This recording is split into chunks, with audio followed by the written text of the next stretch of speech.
क्या नाम है आपका? राकेश कुमार। आप यहाँ पे ब्लिंकिट क्यों हड़ताल में बैठे? देखिए मैं करीब यहाँ पर 3-4 महीने से काम कर रहा हूँ। कुछ ऐसे राइडर हैं, ये बड़े भाई हैं, ये लगभग करीब 4-5 साल से काम कर रहे हैं। ये कभी शुरू में लगे थे सैलरी से इनको बदल के 50 रुपये पर ऑर्डर पे कर दिया गया। 50 रुपये पर ऑर्डर से फिर इसको 32 रुपये पर ऑर्डर पे कर दिया गया, जिसमें से 9 घंटे 24 घंटे में से 9 घंटे 32 रुपये रहता था और रात को 12 से 6 यानी कि 6 घंटे 45 रुपये ऑर्डर रहता था। यानी कि स्टोर को अगर 24 घंटे माने कि ये स्टोर 24 घंटे खुलता था तो 9 और 6 जिसमें से 15 घंटे हमें 32 रुपये और 45 रुपये 6 घंटे और 9 घंटे 32 रुपये ऑर्डर पर ऑर्डर हमें मिला करता था। उसके बाद हमारे को ये ऑर्डर बाकी के जो नॉन पिक का समय होता था, जैसे कि लंच का समय हो गया, धूप का समय हो गया, उस समय पे ये ऑर्डर की जो कीमत है वो 25 रुपये पर ऑर्डर हो जाया करती थी। जिसमें अगर हम मान के चले ये शिफ्टों में बटा हुआ है, इसका काम होता था शिफ्टों में, सुबह से और दोपहर से शाम, ये 2 शिफ्टों का काम जो हुआ करता था। ये हमारे को एवरेज जो कमाई है एक बंदे की, वो पेट्रोल वगैरह का खर्चा निकालने के बाद 700 800 900 रुपये तक हमें बच जाते थे। यानी कि 1200-1300 का काम होता था, 200-300 रुपये का उसके अंदर से तेल लग जाता था और मेंटेनेंस वगैरह लगा के 350 अगर मान लिया जाए तो मोटा 900-950 रुपये हम कमा लेते थे। जिसमें से अगर एवरेज मानी जाए तो 4 छुट्टियां अगर निकाल दी जाए तो 25 से 26 दिन एक आदमी काम करता था। उस 25-26 दिन का अगर एवरेज निकाला जाए तो लगभग 22 से 23 हज़ार रुपये कमाते थे, जो कि आज दिल्ली में एक सभी जो है यहाँ के मूल निवासी नहीं है, लेकिन जो बाहर से आकर यहाँ पर काम कर रहे हैं, जो 22-23 हज़ार रुपये में अपने परिवार को एक साधारण 8 बाय 10 का कमरा लेने में 4-4.5 हज़ार खर्च हो जाते हैं। दूध वगैरह अगर 1 किलो भी घर में आता है तो 70-80 रुपये के हिसाब से 2,000 रुपये महीने का खर्चा है। सब्जी का भी अगर 3,000 मान लिया जाए और सारी ग्रॉसरी और राशन का मिलाकर 8,000 रुपये मान लिया जाए, 4-5 हज़ार किराया मान लिया जाए, तो 12-15 हज़ार रुपये हमारे खर्चे में चले जाते थे। बाकी हमारे छुटमुट बच्चों के स्कूल फीस वगैरह उसमें लगभग खर्च हो जाया करते थे।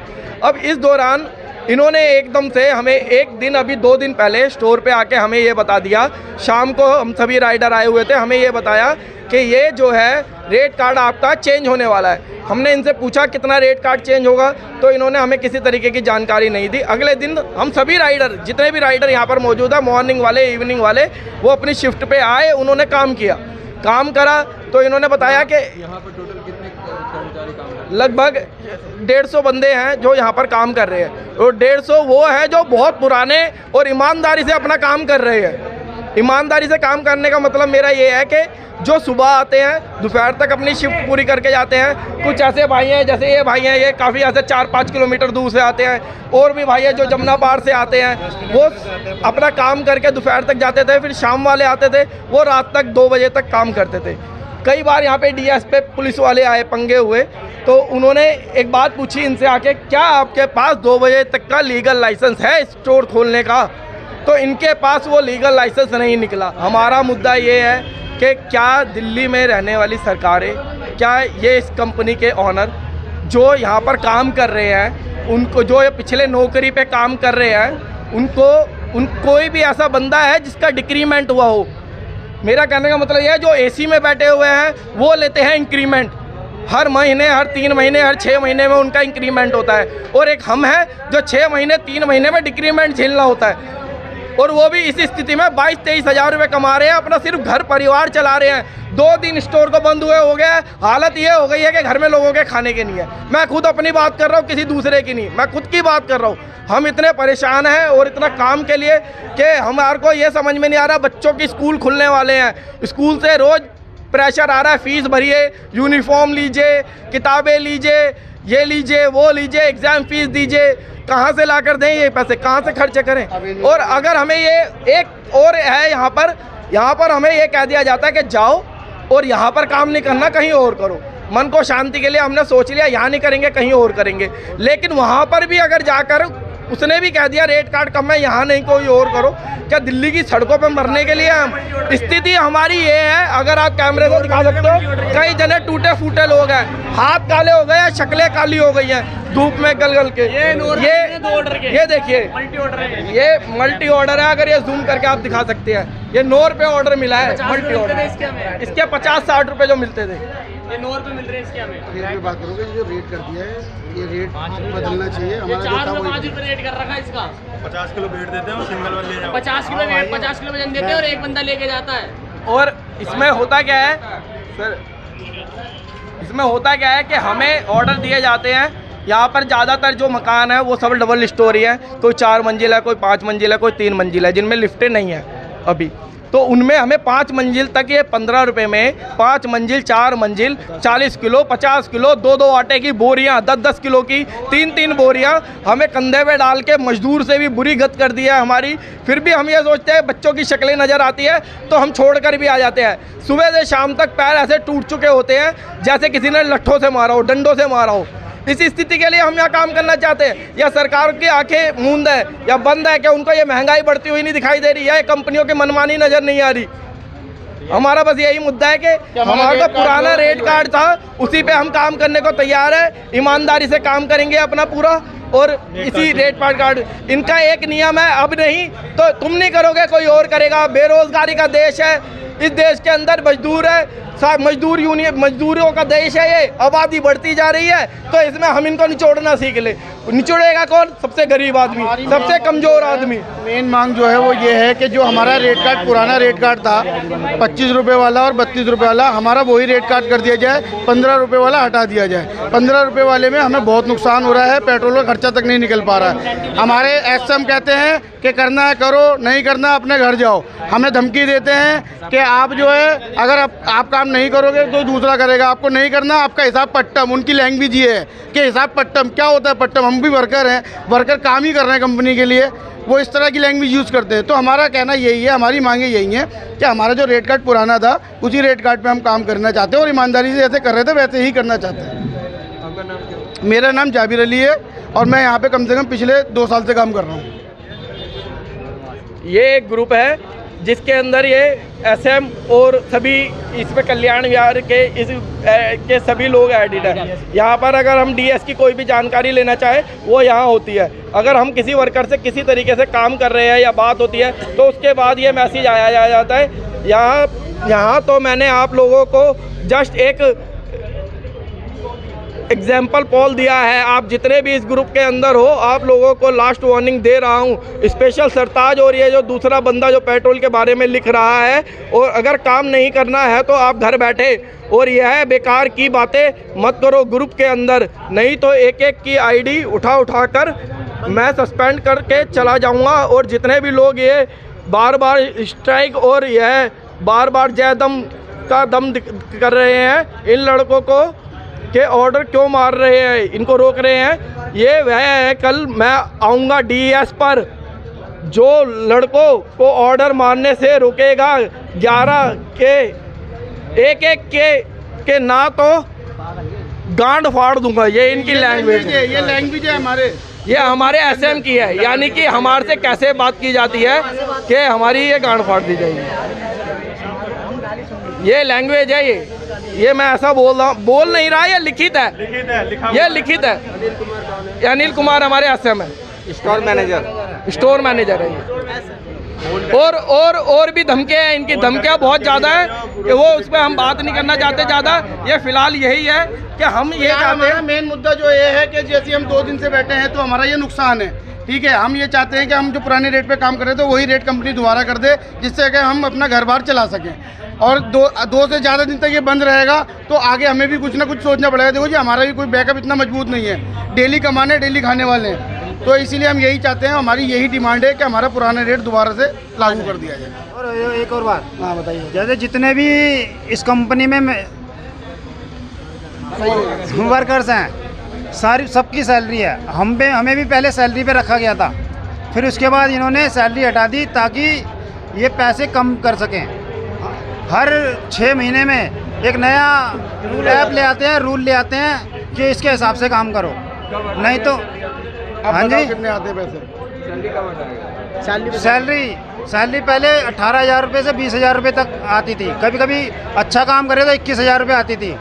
और अब सैलरी नहीं कर दिया ताकि इन्हें फंड ना देना पड़े, बोनस ना देना पड़े, कोई किसी का एक्सीडेंट हो जाए, कोई मर जाए, जब हाथ पैर टूट जाए, मोबाइल, सारी सुविधा दे रखी है, लेकिन मिलती एक भी नहीं अभी भी है। हमारे राइडरों में एक भी नहीं है। अभी भी हमारे राइडरों में 5-6 राइडर ऐसे हैं जिनका एक्सीडेंट हो रखा है। एक राइडर तो उसमें बुरी तरह घायल हो रखा है, जिसका नाम बजरंगी तिवारी है, और वो अभी तक ना कंपनी का कोई पसलियाँ टूटी हुई हैं, वो अभी भी अस्पताल और दवाइयाँ झेल रहा है, जिसमें कंपनी की तरफ से कोई सपोर्ट नहीं है।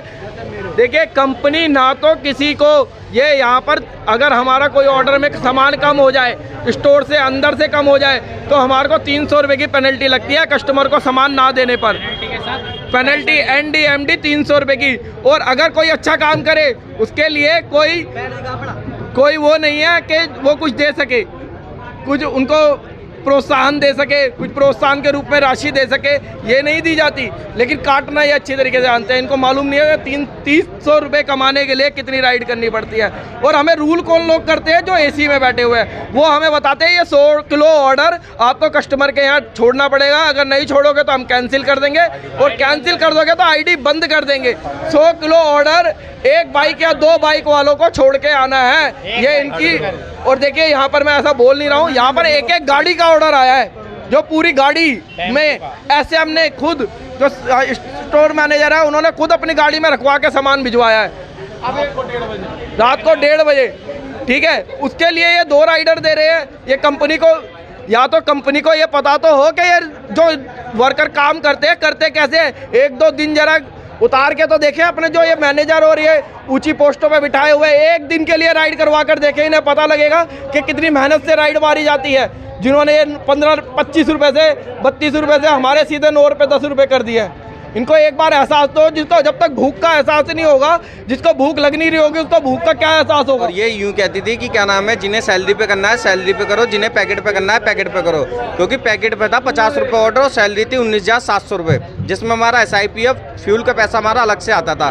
फिर इसने कंपनी ने 25 रुपये पैकेट करा और 175 ऑर्डर पे 9,000 का टारगेट रखा। लड़के तब भी खुश थे, लेकिन उसके बाद 25 से इन्होंने वो टारगेट हटा दिया, 25 रुपये पैकेट कर दिया। 25 से पैकेट करते करते 3 महीने बाद इन्होंने ये क्या नाम है अपना प्रोसीजर ये ले आए। 3 दिन हो गए इन्हें इंसेंटिव सारा मार दिया, और लड़कों को 9 रुपये 5 रुपये 6 रुपये इस पे ला के घेर दिया। हद से हद 15 रुपये से ज़्यादा ऑर्डर नहीं है। हमारी आपसे यही रिक्वेस्ट है कि हमारा इस प्रोसेस को पुराने रेट कार्ड पे लागू किया जाए और हमारी कुछ सिक्योरिटी करी जाए इसमें। अगर हमारे को ये कहा जाएगा कि आप हड़ताल करोगे, आप एकता करोगे, आप यूनियन बनाओगे, तो आपको जो है उठाकर 60-51 में आपको बंद करवा देंगे, आपको लड़ाई झगड़े बंद करवा देंगे। यहाँ पर बीट वालों की धमकी देते हैं हम लोगों को। हमारे को ये बोला जाता है कि 60-51 का, चोरी का, डकैती का, यहाँ से माल चोरी होने का, और ऐसे ऐसे केस लदवा देंगे कि आप जिंदगी में नहीं निकल पाओगे। हम यहाँ पे जेलों में जाने के लिए आए हैं। यहाँ पर 25-25 रुपए में हम 4-4 मंजिल चढ़े, इनके ऑर्डर दे के आए, पेट्रोल फूके, और ऊपर से इनके केस भी झेले। हम इनके केस झेलने के लिए हम यहाँ पर काम करते हैं। हम हमारे माँ बाप को जब पता लगेगा कि 25-25 रुपए में हम 4-4 मंजिल चढ़ते हैं, उनको दुख नहीं होगा इस बात का? या ये हमारे बच्चों पे केस लादे जाएंगे 60-51 शर्म करो, 60-51 के केस झेले जाएंगे, चोरी डकैती के केस हम यहाँ झेलने लायक हैं? हम इस स्थिति में हैं कि हम एक भी केस झेल पाए, या एक भी केस की तारीख पे हम पैसा लगा पाए? ये हमें धमकी मिलती है कि यहाँ पर अगर हंगामा करा तो 60-51 और क्या कहते हैं कंपनी के खिलाफ बोलने का, विद्रोह का, तुम्हारे को, और क्या कहते हैं भड़काऊ भाषण का केस लगाया जाएगा, बंद करा दिया जाएगा। हो सकता है कि ये जो हम आपके कैमरे पे या आपके माध्यम से हम जो ये कह रहे हैं ना बात, भाई ने अपना नाम बताया राकेश कुमार, मैंने अपना नाम बताया जावेद अली, हो सकता है कि हम लोग हाईलाइट हो जाए, हमारी ID टर्मिनेट भी कर दी जाए, ये भी हो सकता है। 80% इनकी हो जाएगी। देखिए, हम लोग यहाँ पे लगातार मेहनत करते हैं, खून पसीना बहा रहे हैं इन कंपनियों के लिए, और ये कंपनियाँ इतनी, मतलब ये एक नया तरह का ट्रेंड चला है कि जिसमें अनाप शनाप मुनाफा कमाने वाली ये जो कंपनियां हैं, ये सारे जो लेबर कानून हैं उनसे बाहर है। हम लोग इनके लिए काम कर रहे हैं, और ना तो ESI, PF, बोनस, छुट्टी, और जो साल की जो छुट्टियां होती है, ग्रेजुटी, तमाम चीज़ें जो है उसका कोई भी अधिकार हमें नहीं मिलता है। ठीक है, कोई एक्सीडेंट हो रहा है, कोई दुर्घटना हो रही है, कोई चीज़ें घटनाएं हो रही है, कंपनी का कोई हमसे सीधा वास्ता नहीं है, कंपनी बीच में नहीं आ रही है। सिर्फ हम कंपनी के लिए क्या है, डिलीवरी करने वाला एक सोर्स है बस। इस भारत के जितने भी लेबर लॉ है ये इनके ऊपर लागू नहीं किए जा रहे। सरकार की मिली भगत है इसमें साफ साफ। किस तरह ये कंपनी अनाप शनाप मुनाफा कमा रही है और वर्कर जो है 15 रुपये के लिए अपना खून पसीना बहाते हैं। और आज की डेट में ब्लिंकिट में तब जाके स्ट्राइक करना पड़ा तब, क्योंकि 9 रुपये 4 रुपये इस तरह के पैकेज कर दिए गए। तो हमारे पास मजबूरी है, हमको स्ट्राइक करना पड़ रहा है, हम खुशी से नहीं कर रहे। अभी ये हमारे साथियों ने शिकायत की है कि ये लोग इनके जो मैनेजर है और ये सब लोग हैं ये डराते धमकाते हैं। तो मैं आपके माध्यम से ये बात कहना चाहता हूँ कि अगर एक भी वर्कर की यहाँ पर काम करने वाले की अगर आईडी ब्लॉक होती है तब भी ये धरना जारी रहेगा। सबको यहाँ पर सबके लिए काम होना चाहिए और उसका वाजिब दाम मिलना चाहिए। यही हमारे स्ट्राइक का आंदोलन का एक मांग है। और जब तक इस तरह डराया धमकाया जाएगा हम लोग इनके खिलाफ आंदोलन करते रहेंगे।